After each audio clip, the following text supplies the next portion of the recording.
In Wheel Dynamics 1, we looked at the possibilities of two types of wheels. One that was a drive wheel that had an applied torque at its axle, and you would know what that was, and we drew its free body diagram. And then we had the push-pull wheel. If one's the front wheel drive, then this is the rear wheel, or if this is the rear wheel, then this is the front wheel, and we did this one in Wheel Dynamics 2, and the free body diagrams yielded that, of course, there's a weight and a normal force, that the torque was producing the angular acceleration for the drive wheel, and the friction force was creating the translational acceleration, so the friction was to the right. For the push-pull wheel in Wheel Dynamics 2, we analyzed it. Again, we have W and N. Now the force P creates the translational acceleration, and the friction force, which is now opposite to the friction force on the drive wheel, produces the angular acceleration there. And we applied the equations of motion and etc. and came up with some results that we presented together in Wheel Dynamics 2. We came up with figuring that the acceleration of the center of gravity was the most important, and so you have these equations here, and you would just be given all these numbers, the I of about the center in slug foot squared or kilogram meter squared, the radius of the wheel, the weight of the wheel, gravity, etc. And once you calculated that as a number, you could then just divide by R to get the angular acceleration. And again, once you had that, you could calculate the friction force, which you would then proceed to make sure that it was less than mu Sn. If it was actually mu Sn, you'd actually create a maximum acceleration, which we found was mu Sg. So we tied a ribbon around this problem. You don't have to go through all of this. You've got it ready to go if you had this particular problem. Then in Wheel Dynamics 2, we did the push-pull wheel and came up with the result that for it, the acceleration of the center of gravity at C was this expression with P in the numerator. Similar terms in the denominator, but a little bit different to make sure the units come out. Again, once you calculate A sub C from all the given, you can then calculate the angular acceleration alpha. You can calculate the friction force again, and again make sure that it's less than mu Sn. If it's not, it's slipping, and it's mu Kn. And then again, if you set friction force equal to mu Sn, you get an expression for a maximum acceleration. Well, as I was going through that, it occurred to me, as a teacher, I could see someone with a raised hand and would say, well, if one is the drive wheel and we have an AC expression, and we have the other is the push-pull wheel, for a car, shouldn't those be equal?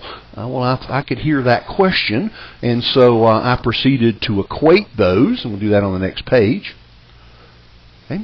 Setting those equal, and then realizing that all I had to do was multiply by 1 and get it to where both denominators look the same.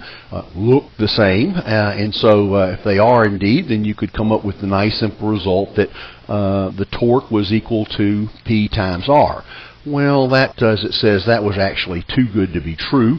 Could almost put a big X through there, and I have sort of explained that particular problem in the a video that T equals PR question mark, a little 2-minute thing in which I show you that it's unlikely. You might have R might be the same, but the ICs are not going to be the same, the W's are not going to be the same, there'll be some weight distribution, that sort of a thing. So all of that sort of fell apart, one of those things where you try to respond to somebody in class, and the rule that I should have remembered was say something like, well, let me think about that and I'll get back to you next week, or our class on Friday, or something like that.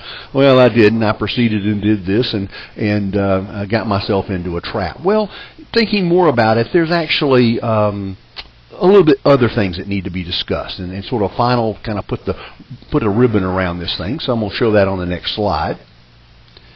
Okay, well, if indeed we have the drive wheel, let's make this a rear wheel, drive wheel, and over here this is the push-pull wheel, the front wheel, and we now have something. You've got to have something that connects it, and I've just made a nice simple bar here is certainly not going to be that. Well, now it's going to have the weight, and there's going to be, and now we need some more nomenclature here. So let's call the rear 1. So all of these should be 1s, W1, etc.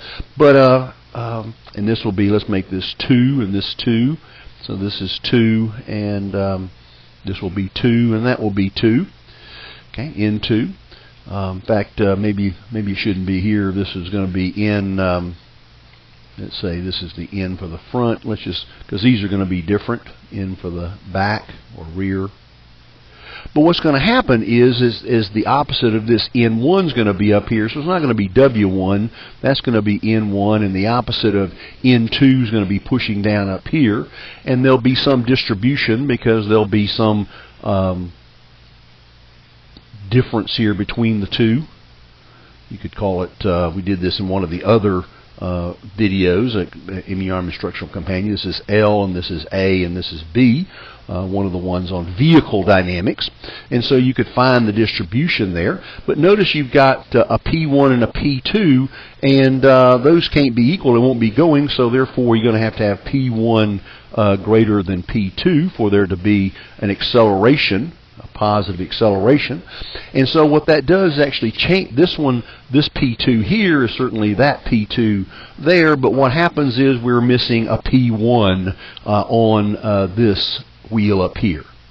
Okay, so now what we have in our equation of motion, that messes that completely up now, because now we have F of F1 minus P1 equal mass times acceleration. And so the equations that we got before are no longer valid. The front wheel certainly is the same, except again, instead of having W, the same W, you've got an N1 and N2, the distribution of weight between the front and the back. So really, we've kind of driven this this rabbit to home, and there's really not much more we can do easily.